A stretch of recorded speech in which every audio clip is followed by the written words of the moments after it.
the Could You Survive as a Soldier in Napoleon's Army by Survive History, and the answer is no. I mean, probably not. Huh? By the way, I just got done watching, while catching up to the great series by Historically Adequate. Huh? I shared it on Discord, but I really recommend it. Not this page, video sharing. This series called The Life of Napoleon Bonaparte. Basically, like compared to the Epic History TV video or like other channel, this goes much more in depth. It's not just the battles; it's like his personal life and the politics. So it's been very interesting. Unfortunately, this series has been going on for 2 years already, and it's only at the Battle of Friedland. So like there's still a lot to cover, but it's been so much more, well, super interesting because if you want like a great version of the battle, there's Epic History. Like they're just such good videos. But in this series, they cover not only the battle, but again, all the in-between, like the personal relationship, the politics and government stuff. So there's so much more to learn about Napoleon, which I like that a lot. Any good French documentaries about Napoleon? I'm sure there is, but I wouldn't know. I don't really watch anything in French these days, and for like 10 years. Most documentaries are British. Yeah, I just recommend this series quite a lot. So let's watch this video. Would I survive? Definitely not.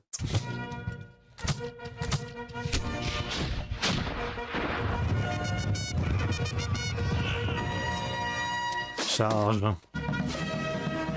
If you were growing up in France in the late 18th century, there's a good chance you or someone you knew would end up serving in the army. Under Napoleon's leadership, the whole of French society was galvanized by a constant need for victory on the battlefield. It was either that, or the country might fall. The coalitions. France was surrounded by powerful enemies who wanted to destroy the Republic, and they decided the best form of defense was attack. Right what I was gonna say, like, interesting. I never realized the bayonets were like, rather than like being under the musket, they were like on the side like that. Out of France's struggle for survival was born one of the greatest fighting forces ever assembled. Napoleon's Grande Armée was established in 1804 from a force originally gathered for an invasion of Britain. Indeed. In the end, it never crossed the English Channel, and instead went on to inflict crushing defeats on the major powers of Europe in battles like Austerlitz and Borodino.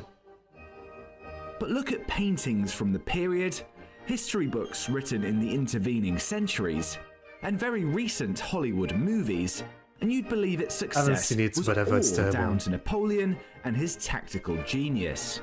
What about the men who did the actual fighting? What challenges did they face?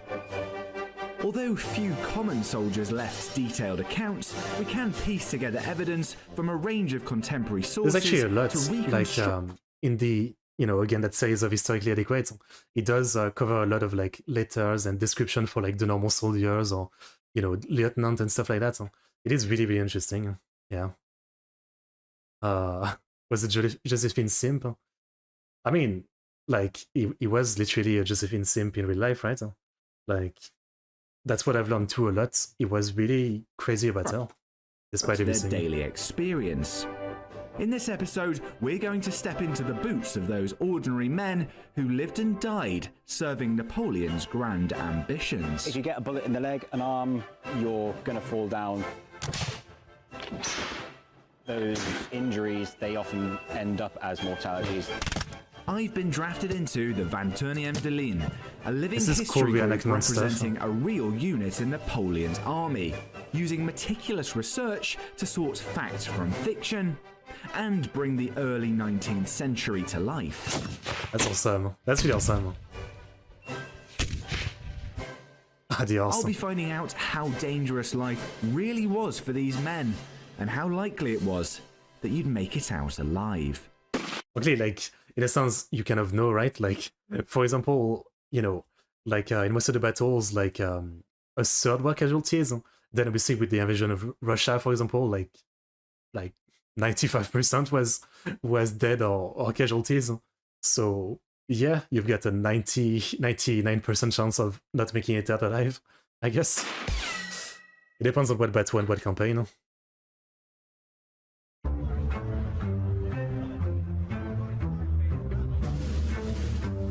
French army needed lots of soldiers at the turn of the 19th century. The Revolution of 1789, which culminated in the bloody end of the French King Louis XVI, did not go down well with the royal families of Europe. And the French soon found themselves at war with Britain, Austria, Prussia, and Russia. Indeed. When the ambitious Napoleon Bonaparte became supreme leader of France, the number of enemies only grew. The Corsican upstart was threatening to conquer the whole of... Which is interesting because, again, like, I learned in that series of video recently that, you know, the point of him becoming emperor was not only for, like, his own glory and everything, but he also thought that if he puts himself on the same level as, like, emperor of Russia, emperor of, like, Austria, they might, you know, see him more of an equal, and he might be able to, like, smooth relation to an extent. But on the other hand, they weren't happy at someone else being an emperor. That was like something that backfired. Europe, forging an empire which encompassed much of modern Spain, Italy, Germany, and Poland. But despite the constant need for fresh troops over these years, they didn't let just anyone in. Soldiers had to meet a standard set of requirements. Let's see if I'm up to scratch. Interesting. I wonder what they are, yeah. Hello guys, I've turned up for my first day in the French infantry. I assume I have to pass some tests to actually get in, right? What kind of entry requirements are there? So in terms of entry requirements, you have to be a man mostly between 20 and 25 years old. If you're a conscript, if you're a volunteer, you could actually conscript from the age of 16 after 1806 or so, but you had to have permission of a parent or a tutor. Your height would not be a barrier to your entry. It just decide where you would go. So your height, you're quite tall, you probably actually end up in the Grenadiers. The average height of the day was about 5'6", 5'7". So if you were around that height, you would be in the Fusiliers, which what we are. And then if you were any shorter than that, you're probably in the Voltigeurs, which are the skirmishers of the French infantry. I'm In 185. terms of any medical I don't know where I would be. issues, you would have to have a sort of quick inspection by the surgeon of the regiment.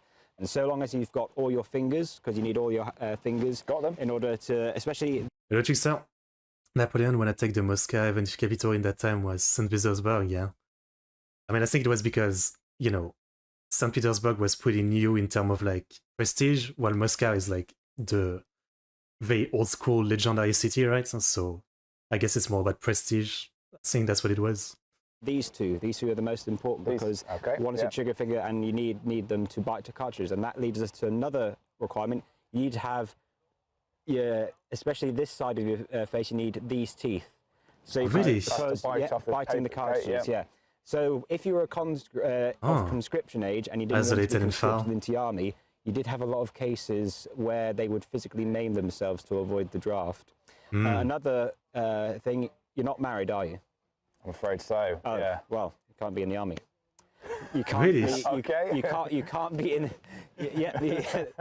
I'm guessing that's only up to a point, right? Like, later, like, from, like, you know, after the failed invasion of Russia, I'm guessing when he came back and, you know, there was the Marie-Louise's recruits and everything, like, probably the age requirement was much lower. And same thing, probably, like, married people could go to the army because at that point they needed anybody, right?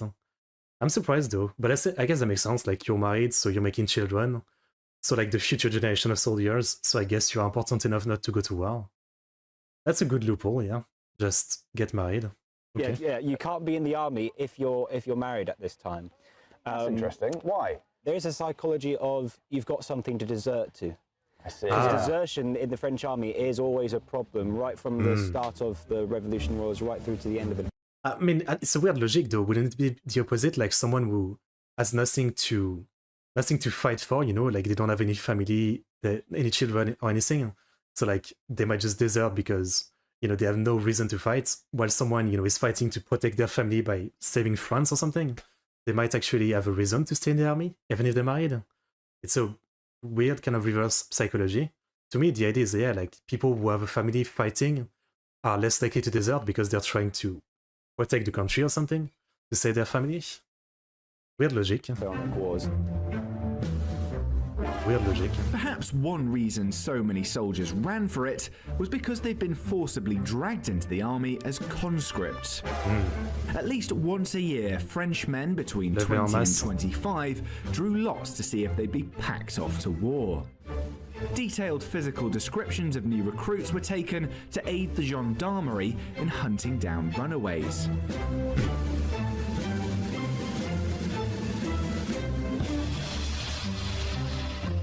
Soldiers who deserted might face a punishment known as the bullet, where they were chained to a cannonball and required to carry out hard labour.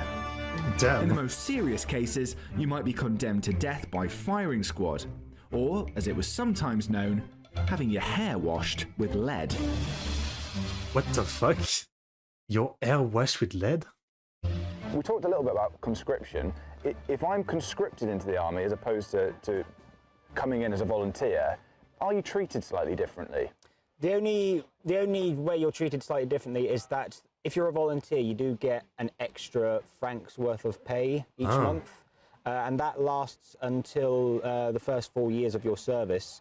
You're able to choose the regiment you join as well, aren't you, as a volunteer? I think if you're conscripted, you just get sent wherever you're sent. Yeah, exactly, yes. So volunteering, you're joining whichever army you're volunteering for, whereas conscription, unless you can ride a horse, you will probably be conscripted into the infantry. And that will be, depending on where you live, you'll be conscripted into a certain regiment and be sent to their depot. Left now, Moscow for example, burning for him. Guys recruited from modern-day Belgium. Was it Kutuzov? Wasn't it like, I forget the name, wasn't it like someone else that decided to burn the city? Like a count or something? Like the mayor of the city or something? I think. And the Netherlands, they would be sent to the regiment's depot, which was in Jülich, as it's called today. Back then it's called Juliers. It's a German town today. Okay. That was the depot of the regiment until 1814, when it got taken over by the Allies. Got it. So you get there, and presumably that's the point at which you get given But Kutuzov, it was the governor. The idea that French soldiers were always as well turned out as contemporary artworks suggest is a bit of a myth. Yeah, of course not. As well as shortages during wartime, there was plenty of corruption among military suppliers and contractors. One French regiment recorded receiving a shipment of boots with cardboard soles. Well. And even when smart parade dress was available, it might not have suited everyone. Pour cet uniforme, un homme doit être bien bâti, bien fait. A man of 20 is not yet formed. Nay, we were joined by conscripts who were under 19. These accoutrements gave them an absolutely silly look. The first line is, for this uniform, a man must be well built, like, bien fait means like well looking, I guess. So like if you're not like perfectly like Leonardo DiCaprio, I guess the uniform is made for Leonardo DiCaprio, I guess. So I guess it wouldn't fit you. Fair enough. The stereotype of the French Napoleonic soldier is the blue uniform, the shako which you're wearing with the bright, shiny brass plate. Didn't necessarily reflect reality for the vast majority of the time. These are expensive. These cost a lot of money to make. Soldiers, if you're wearing it every day, day in, day out, they're expensive to replace. With that in mind, your greatcoat would be what you would wear the vast majority of the time. You'd wear these on parade, you'd wear these on special occasions, and generally on battles, yes, you would wear these, but not necessarily all the time. In clement weather, rain, cold, actually sometimes if it's incredibly hot, the greatcoat can actually help keep the heat off you, because you actually wear another smaller jacket underneath the habit long. Maintenance of whatever uniform they received was also a constant headache for soldiers. Alexander I to keep clean. Okay. There is 33 individual brass buttons on this, every single one of which needs to be polished. On this, there is another 12 individual, very nice, bright, shiny brass buttons, again, all of which need to be polished. The shako that you're wearing under that nice cover, there's a nice briny brass shako plate. It is insanely expensive, all of which needs to be polished to That's a lot of nice stuff. shine. The belts as well need to be polished. Belts need to be whitened. And underneath the cover here, you've got your black lid for your jabern, your cartridge box. That needs to be polished as well. Your shoes polished. So, and the soldiers would do it. One thing I find fascinating about these uniforms, these soldiers not much consideration was given to sort of gymnastic exercise, was it? These uniforms were designed to be restrictive because soldiers were meant to stand still. That was the kind of ideal at the time.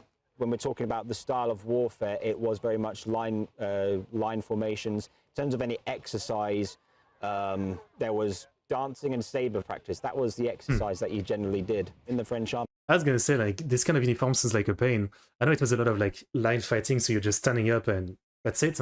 But also sometimes like they would be charged, right? So, like sometimes they would be, you know, bayonet charge and hand-to-hand fighting. So that would be kind of fucked to try to fight while you know your uniform is like constricting you and you can barely move. So that doesn't seem very top tier for like hand-to-hand fighting. You're marching a lot. Yes. So what was it, 30 kilometers a day they were expected to march? On average, yeah. During the quickest campaigns, like the Austerlitz campaign, I think Davout's corps marched something like 30 kilometers a day. Half of his corps didn't make it to the battle because they were exhausted. No, you can imagine. Some of them did and helped turn the tide of the Battle of Austerlitz. The combined weight of kit and weapons carried by regular fusiliers was around 25 kilograms, and even more for grenadiers. It was also expected that soldiers would wear their haversacks into battle. Little wonder then that any items considered unnecessary to survival were often left on the side of the road.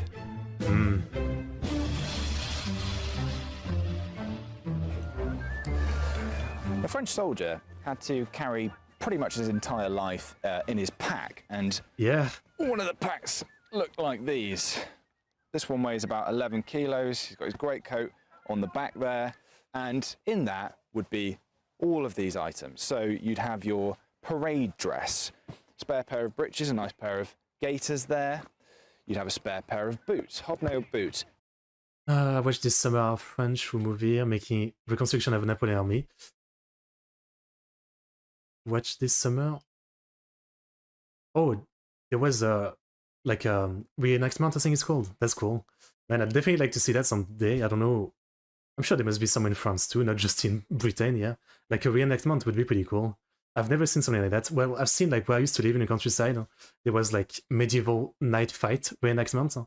Because in the countryside, you know, we have a lot of like old castles, so it's mostly like medieval era stuff.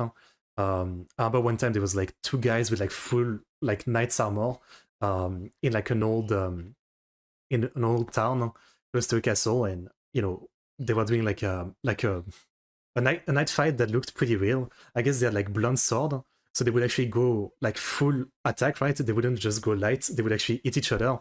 But obviously, you know, it was like a fake sword in a sense. And it was pretty cool. That's the only kind of reenactment I've seen, yeah. I remember like same thing with like the chainmail. Like you could actually hold it. They would let you hold it, and the chainmail was like so heavy. Just the chainmail, it was insane. Plus all of the equipment that you needed to clean them, because soldiers need to polish their boots. A couple of linen shirts. These ones are quite rough, pretty uncomfortable. A summer linen waistcoat, bit more comfortable, keeps you cool. That can go under your jacket. And then a lot of equipment here, which was for basically keeping yourself and your gear clean. So things like this. This is not a whip for torturing people. This is for beating your clothes to get the dust and the clay pipe powder. Because the same clay that was used to make these pipes was used to clean the jackets. So this was used to beat it out. You'd have other things. So soldiers would carry all of their money with them. But once they were paid, they had to pay for their own repairs. So all of this kit was technically owned by the emperor, not by the soldier themselves. If they did have any spare money left over, well, it might go on these. Now, you might see with this pack of cards, it's got a king on the front. From 1792, packs of cards like these were actually banned because the French Revolution obviously got rid of the monarchy. Makes sense. But by the Napoleonic period, they were back in fashion. Napoleon himself was obviously an emperor. Many of his marshals were kings across Europe. So that was fine again. And then otherwise, you've got things for personal care. So you've got a little mirror, a little comb for getting rid of bugs. Soldiers were pretty much eternally affected by lice. They might have carried a toothbrush. We know Napoleon brushed his teeth. Not sure if French soldiers did. They might have used a twig or something like that. Damn, the toothbrush actually looks not that different from what we're used to. A little knife, many uses. And everything else here is for cleaning weapons and equipment. So a little bit of steel wool here for cleaning and polishing weapons. All of this stuff here because soldiers had a lot of time to kill and they needed to keep everything clean. Fair enough. Okay, I mean, again, that's still like, it's really not a lot. I guess the food the soldier doesn't carry it himself, it's like carriage and stuff like that, I assume. But that's still like already 25 kilo of stuff, yeah? And I guess here I didn't show, but you also have the weapon, the ammunition, and stuff like that, yeah? With their uniforms issued and bags packed, infantry recruits were subjected to at least 3 months of intensive drill training. They were taught the basics of marching in step, how to move as part of a larger unit, and crucially, how to load and fire their What do I think of musket. the election? I mean, I don't know the result yet. Last time I looked, Trump was winning, but is it finally fully decided? Les officiers nous permettaient pratiquement aucun répit. Nous avons dû répéter 100 fois les positions garde à vous et repos. We had to learn the march step, 2 feet in length. So I'll translate the first part. The officers were not leaving us any respite. We had to repeat 100 times the position of in guard and, in rest, basically. From one heel to the other, 76 paces per minute. That's what the sergeant kept yelling at us. The vote count Hey guys, requirements. I'm going to be late for training, but just a quick request. Don't know what that Subscribe means. to the channel, leave us a comment, hit that notification bell. I'll see you in a bit. Alright, looking sleek. All right, Matt, we're here for some musket training. The weather's not doing what we want it to, but you're protecting your musket right now according to the French drill regulations, right? Yeah, so this is a maneuver which is called Attente à arme sur le destination. bras gauche. So this would be done when it starts to rain. So the objective is to keep the lock protected, The which 70. is protected underneath my left. The requirement to win. Oh, okay, so then he won. I mean, again, I don't always talk about politics, but I really thought he wouldn't. I don't know.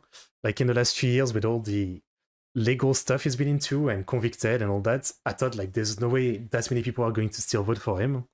But I guess I was wrong.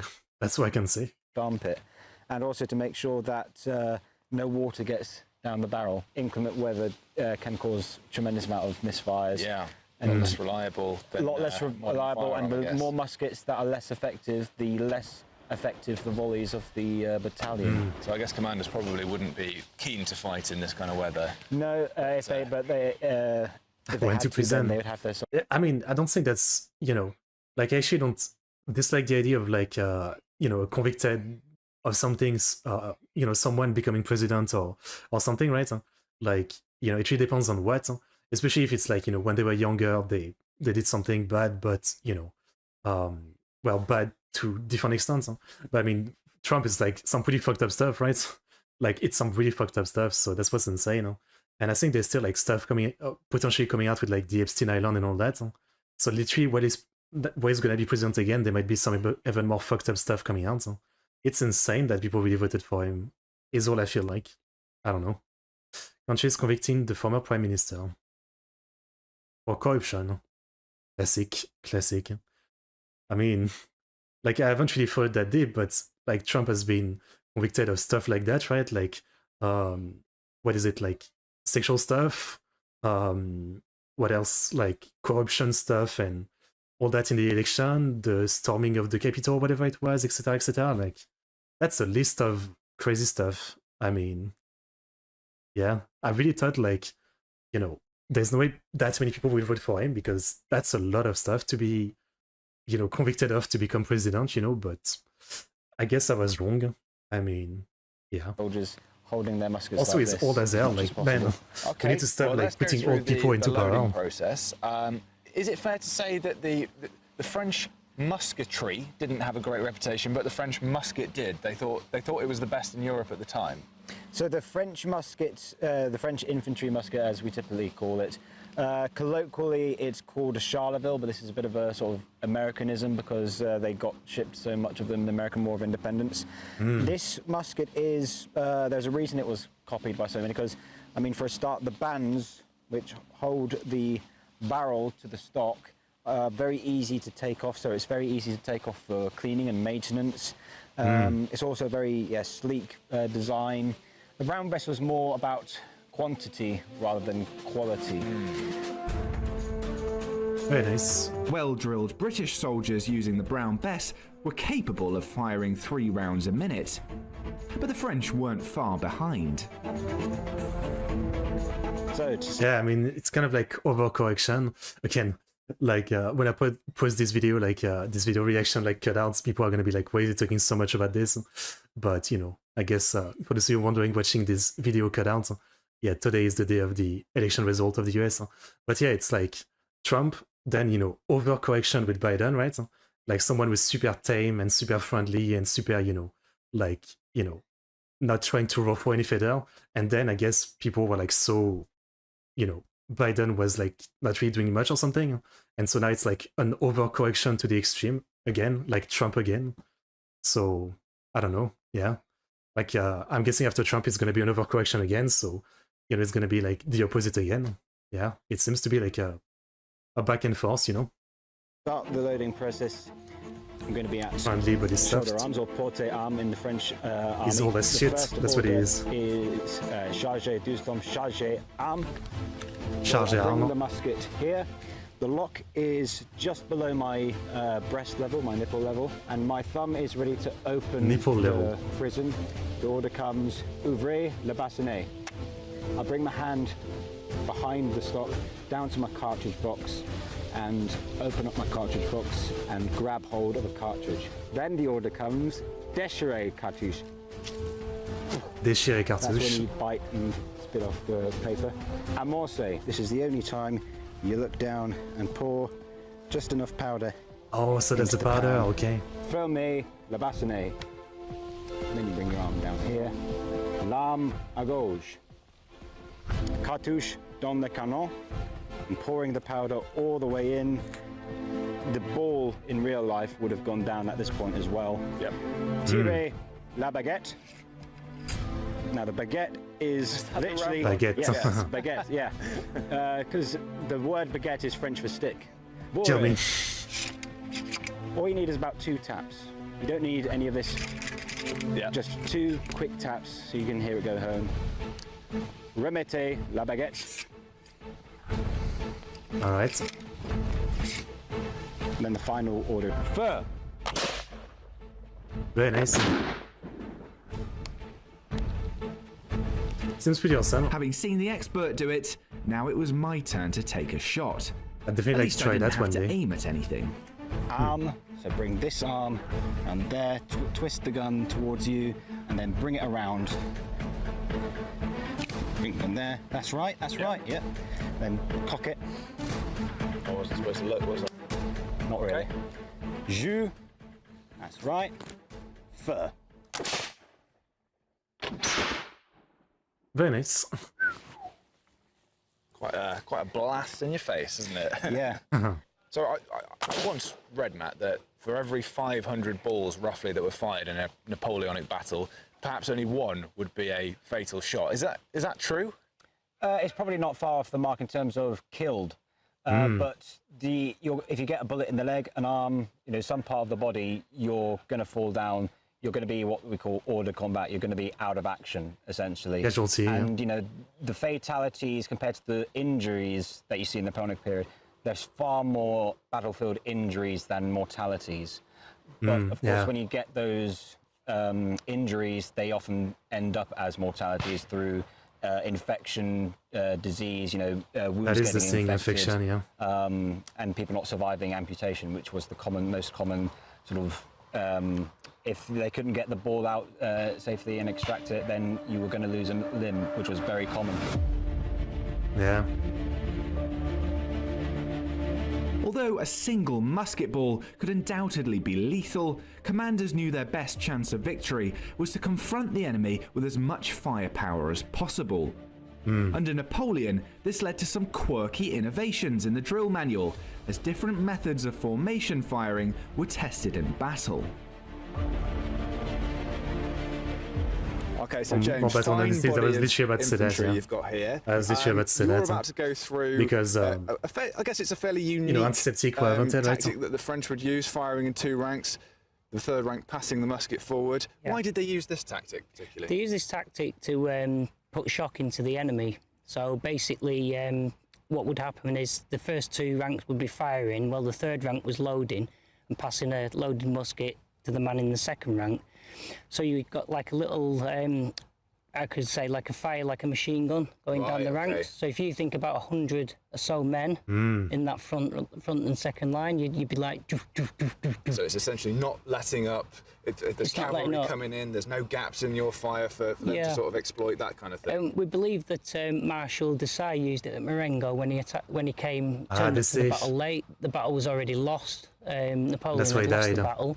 Marshal Desailly turned up, and they used feu de Duranc, which absolutely broke the Austrian lines and won the battle. Okay, so quite effective then. Very effective. Not as fun for the guys in the 3rd rank who are just loading and passing forward, but never mind. Right, we're going to let you guys... I'd rather be in the 3rd rank just loading someone's thing than being the guy in front, you know? I can't imagine, like, how terrifying it must be. Like, obviously, any battle in history must be scary, but, like, you know, this setup of battles, like, where you're just standing there, like, you know, in a line next to your guys, and then you see on the other side, like, ton of cannons, ton of enemies, same thing, like, aiming at you, and... you know, you literally have to stand there and just hope that you're not the one to get shot. Like, you're literally standing straight. Like, that's terrifying. I mean, there's a lot of, like, fucked up, you know, state of fighting in history. Like, in World War I, the trenches, right? Having to go over the trenches in no man's land and stuff like that. But I don't know. At least there, you know, you can crawl, you can dodge and move around. Like, in Napoleonic battle, you're just standing there, like, you know, straight, waiting to get shot. Same thing like the American War, right? I mean, I understand the point, because weapons at that point were inaccurate, so you have to shoot them like that. But at the same time, that is insanely terrifying. The amount of courage to just stand there. Okay, I can post an Indian Empire video, sure, yeah, you can share what you want. One miss where shooter shoot another one, through his testicle, bullet flew right through into a woman, she got pregnant.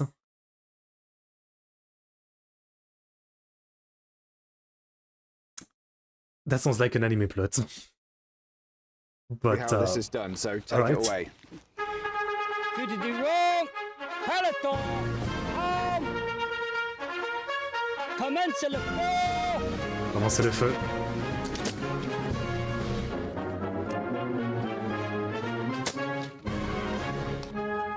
Firing in 2 ranks allowed all the muskets in a platoon to be used without the front rank having to kneel down. Yeah, French pronunciation is really good, yeah. Slow down forward really, momentum. Really good. The French had experimented with all 3 ranks firing at once, but there was a real risk the men at the front would be shot in the back of the head, which was far from ideal.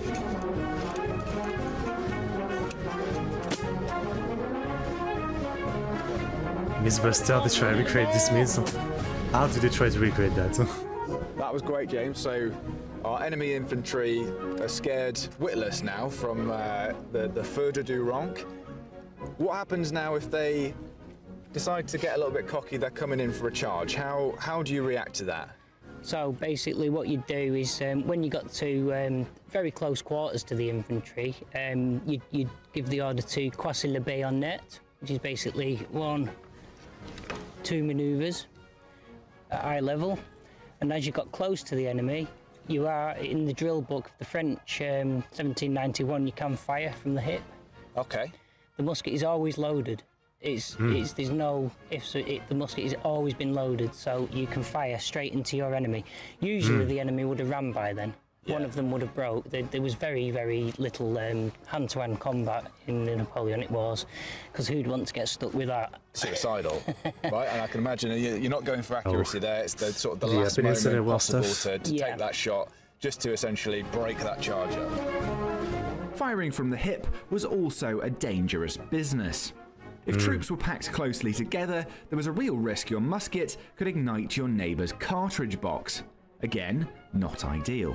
Now I'm able to let the front rank show you how you would fire from the hip, if that suits. Let's do it, James. Let's see what would happen if you've got some Austrian infantry coming straight at you. Croiser le bayonet. Commence le feu! Okay, fair enough. Fair enough. Pretty straightforward.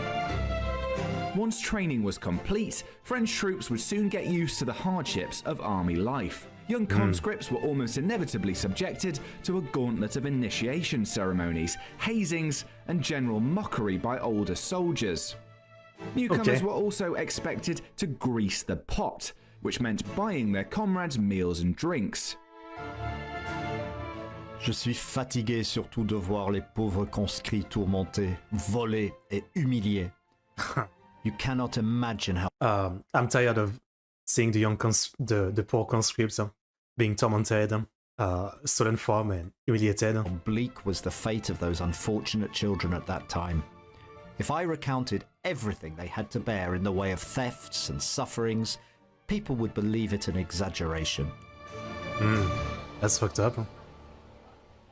We also gained some insight into the experience of French troops from the colloquial language they used. As we find with many periods of history, the Napoleonic Wars give us some great and memorable slang phrases, and I've got a few in here. Alright. So the first few describe older, experienced soldiers or veterans. So one I've got here is dur à cuire, which means hard to cook. Dur à cuire. Something like tough as old boots. Tough guys, basically. Basically, yeah. Also, a vieille moustache, an old moustache, because only certain ranks and men of experience were allowed to wear one. They also apparently referred to the Imperial Guardsmen, the elite troops, as les immortels, harking back to the classical world once again and the bodyguard of the Persian kings. That's right. The regimental eagle, obviously one per regiment, that was the thing that everyone had to rally around, was affectionately called l'oiseau, the bird, or L'oiseau, yeah. There were some great nicknames for enemy infantry, and I'm pretty sure you can work out which nations are being referred to here. So you've got les Godins or les Kaiserliks. That's the British and the Austrians. And some of the terms give us an insight into more mundane aspects of soldierly life. So things like the word they used for beef meant something like hardwood. The term for fleas was la mie de pain, or breadcrumbs, and that just gives us an idea of how common it was for soldiers wearing coats like these to be covered in fleas and lice, basically. There were also... That sounds disgusting, yeah, mie de pain, like breadcrumbs as lice. Numerous ways that they described being hungry, and in fact, despite Napoleon spending a lot more money on keeping his troops nourished than his predecessors, starvation was still a massive problem in his army, particularly on campaign.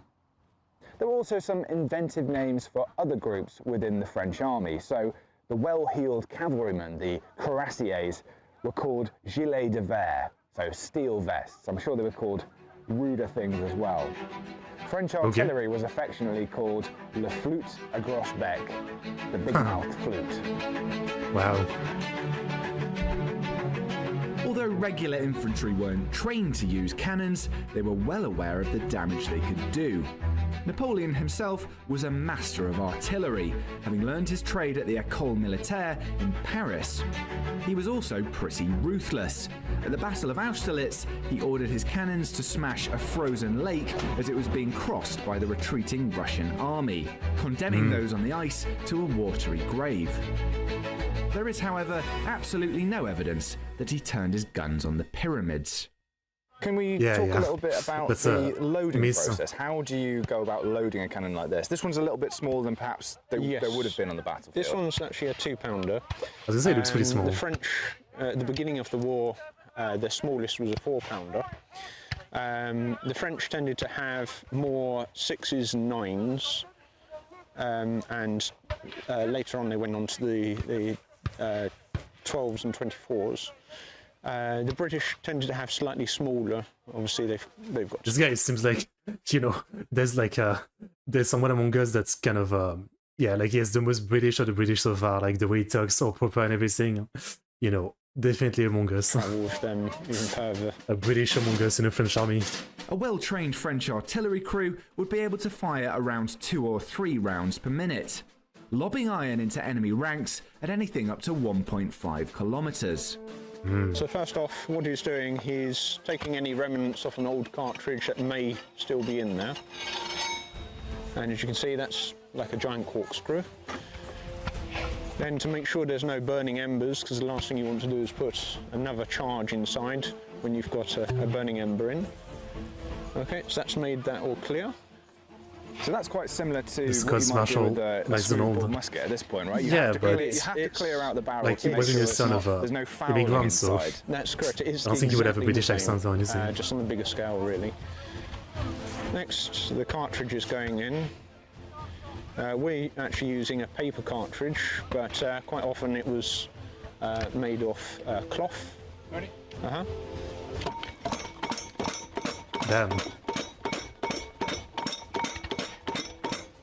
All he's doing there is he's making sure that the actual charge is into the rear, to the breech of the gun. And now, in order to actually ensure that the flame can actually get to it, I have to pierce that bag, which is right here. And there was different ways of priming. You had tubes, you had loose powder. I'm using loose powder. So that's so the spark goes from, make sure it has that connection of gunpowder from the top through into the... That's correct. into So the charge. once you light the top, that flame literally goes into the cartridge. You would have shot in Reloads like front a of the musket. cartridge. Once Seems like it, yeah. the charge is ignited, there's a large expanse and volume of gases. They push the ball straight out of the barrel. Fair enough. With the cannon ready to fire, it was time for me to get out of the way.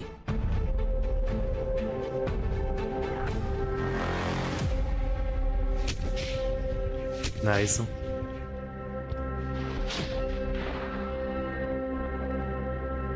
Alright, So we've pretty just cool. seen that even a very small cannon like this one can make a very big boom, basically.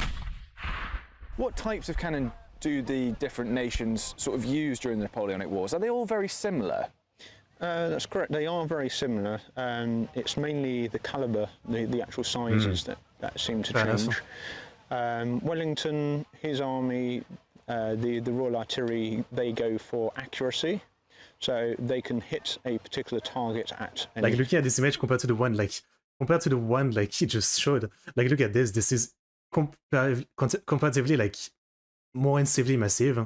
Like for example, the part where it's like, you know, doing this in a cannon, like here you must have like a bit with two hands, you know, pushing the thing in. That must be exhausting, yeah. Like even the balls must be, I don't know, heavy, like 20 kilo or They something. go for accuracy. That is massive. So they can hit a particular target at any particular time. However, they were then targeting all different guns to different locations. Wellington, he really didn't like his gunners. Right. Whereas Napoleon, obviously, Artillery he guy, served yeah. in the artillery of France with the academy, and he understood all of his daughters, as he called them. So one of the tactics he would have is he would want to break up the infantry, so he would have all of the guns aim at a particular area and blast. Mobile army carrying the little one is more good choice. Yeah, right. Because I guess the cannon itself is probably like different shots insanely expensive. would you get Insanely heavy. as a gunner? I know obviously that we're not firing any cannonballs today, but they had lots of different kinds of shot that they would use for all kinds of horrible purposes, wouldn't they? That's correct. On land, the guns, they could fire just a solid ball, which is commonly known as a round shot. The round shot. You could have exploding shell, which most people know as a shrapnel today. You've got grape, you've got all sorts. The grape shot is We insane. often see in films, don't we, when a cannon is fired at a body of men, it essentially explodes on the ground when it hits there. Is that true, or was it Wouldn't more destroy kind enemy of rolling cannons, through capture and sort of them, yeah. taking people's legs out? The main ambition is to get the ball just to bounce just in front of the infantry and then bounce up into the men. The shells can explode, and you can have a ball which is hollow, it's got a fuse. As it's lit, you'll fire it above the heads of the infantry, and the fuse gets ignited as it's coming out. Once it's above the infantry, it then explodes. Alright. It wasn't only different ammunition, but types of trajectory that could swing a battle. During his first command at the Siege of Toulon, Napoleon found a way to subdue the defenders despite the small number of artillery pieces at his disposal. And cannon, they don't only fire straight at the enemy, they can fire up as well. Mortars starts coming during this period? That's correct. If you want to get over the walls of a castle or other fortifications, then a mortar's perfect. That's a big boy. Is it true that he would often send his cavalry Looks more in, like it's made to take a make shit. the enemy form square, I'm just and saying. then he would present a nice big target for his artillery? It does. Artillery love infantry when they're formed square because they're large target and very easy pickings. Fair enough. While there wasn't much an infantryman could do about a high-speed cannonball, they did at least have some effective tactics for dealing with their other nemesis on the battlefield, cavalry.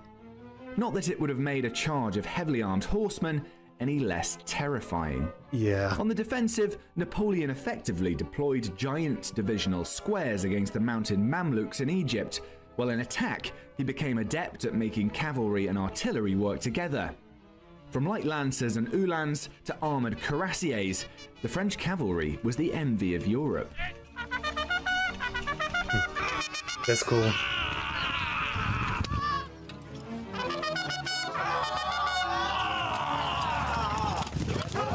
And especially with how close they stay together too. It's really like a wall of men and horse. Right, John, we just saw you in action there. That was fantastic. What I always think about the Napoleonic Wars, artillery, infantry tactics have come on so much, but cavalry is ultimately being used the same way as it's been used for centuries, right? So yes, they use the cavalry in the same way, so they would exploit gaps, be able to move around the battlefield quickly, a lot of reconnaissance and that type of thing, but they still, when it came down to it, was a hard charge with the sabres into the enemy to give them a good fright. Because a horse like this, it's a pretty powerful, it's the tank of the day, isn't it? Yes, yeah, so he weighs about 800 kilos, It's a cute horse. so that coming at you at 40 miles an hour, he's going to certainly knock a few soldiers backwards. And so cavalry, was it ultimately about getting in amongst formations once they're broken? It's quite hard to charge at a line of men who are standing with their bayonets before? Yeah, ideally they were primarily used to exploit gaps. So you're looking to be able to catch the infantry off guard, whether that's ambushing them from cover or using that with combined arms, so you can force infantry to do certain activities and form square so that then the cannons can have a lot more effect as opposed to shooting direct lines. Okay. Napoleon once wrote that cavalry is useful before, during and after the battle, which is hardly surprising. Audacious cavalry charges had all but won him 2 of his greatest victories at Eylau and Friedland. Primitive cannon, yeah. And you've got the sabre 400 years here. difference. Is that your main weapon that you're going to be using? So they use the sabre for when they're up close and personal. And then they also carried carbines as well for sort of light infantry tactics. So some of the dragoons and the French chasseurs could dismount and fight on foot. So that allows them a lot more versatility. They can get to other parts of the battlefield quicker and dismount and fight if necessary. And some French cavalry are still wearing plate armour, essentially, aren't there? At least breastplates and helmets. This type of cavalry not so heavily armoured. Yes, so this is a light cavalry uniform. It's the first chasseurs. Heavy cavalry was still using armour and stuff like that, which is very, very effective in battle. When you are fighting on the battlefield, a lot of what hits you is something that's coming from behind. So the French heavy cavalry with their breastplates and backplates was extremely effective. And often you see infantry forming into squares as a kind of countermeasure against cavalry. Saw it happen quite effectively at Waterloo. Why does that work? So it provides a good blocking tactic for the cavalry. Cavalry want to get in and around the sides. When infantry forms square, it allows them to face the cavalry with their bayonets and prevents you from being able to move around their flanks or rear. Because you're also scared of charging. Like if it's only a line of men, it's fine, but if it's a wall of men... were required for Napoleon's most ambitious campaign in 1812, when he ordered a vast multinational force to march into Russia. 600,000 men and 30,000 wagons made it the largest invasion force ever assembled at the time.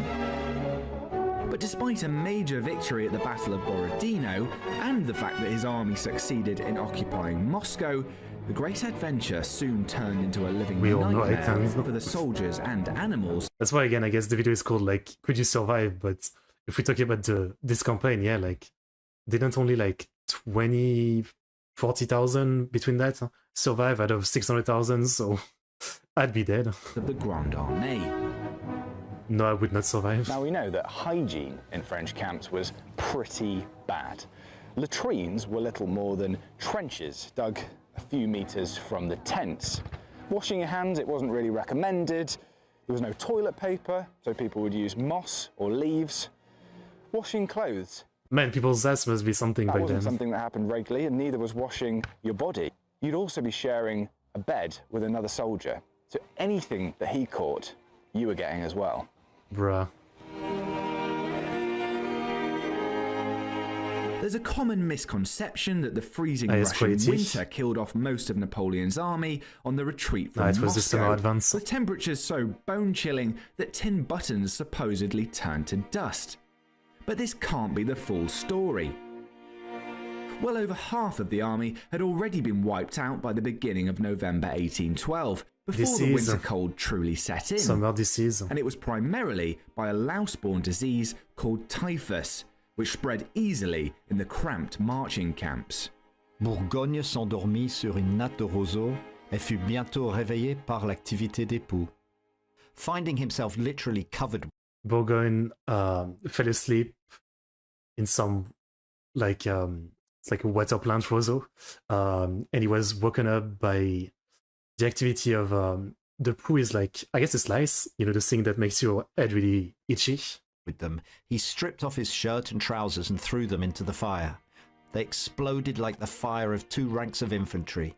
He couldn't get rid of them for 2 months. All of his companions swarmed with lice. Many were bitten and developed spotted fever. Spots of gangrene appeared on men's fingers and genitals before signs of pneumonia and delirium set in. It must have been a horrifying way to go. Yeah. Starvation and desertion also decimated the army as it limped its way back westwards, harassed by the enemy and denied food and forage. I mean, I'd seen like a stat chart once for like the whole era of Napoleon, and yeah, that's basically what it is. Like, majority of soldiers in all the battle didn't die from battles; they died from disease. You know? By the Russian scorched earth tactics. It's estimated that fewer than 1 in 6 who set out on the campaign made it home. Yeah. Yeah. Having been defeated and exiled by the Allied powers once, Napoleon threw the dice for the final time in 1815, escaping his island prison on Elba and drawing together the battered remnants of the Grande Armée for one last stand. And then he let Marshal Ney decide the battle. The experience of the few remaining veterans who had now survived decades of bloody campaigns And Dev wasn't even must there. have been highly prized. James, I've been through training now, obviously. I've taken part in the battle, and I've actually grown my own He's got a moustache. mustache. So I was wondering if I was ready for promotion to the Imperial Guard. Wow. No. Get on sentry duty. Damn. Good one, dude.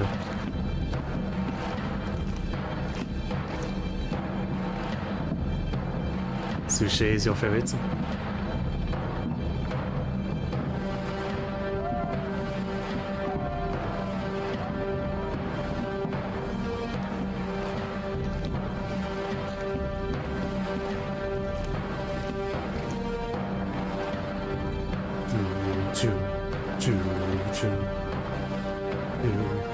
I really have to see a reenactment in real life. That'd be sick.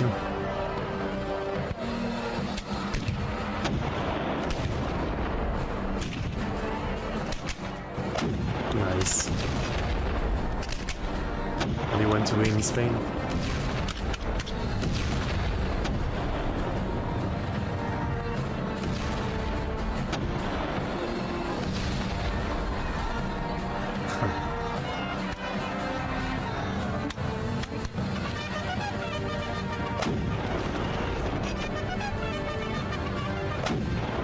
That's really cool.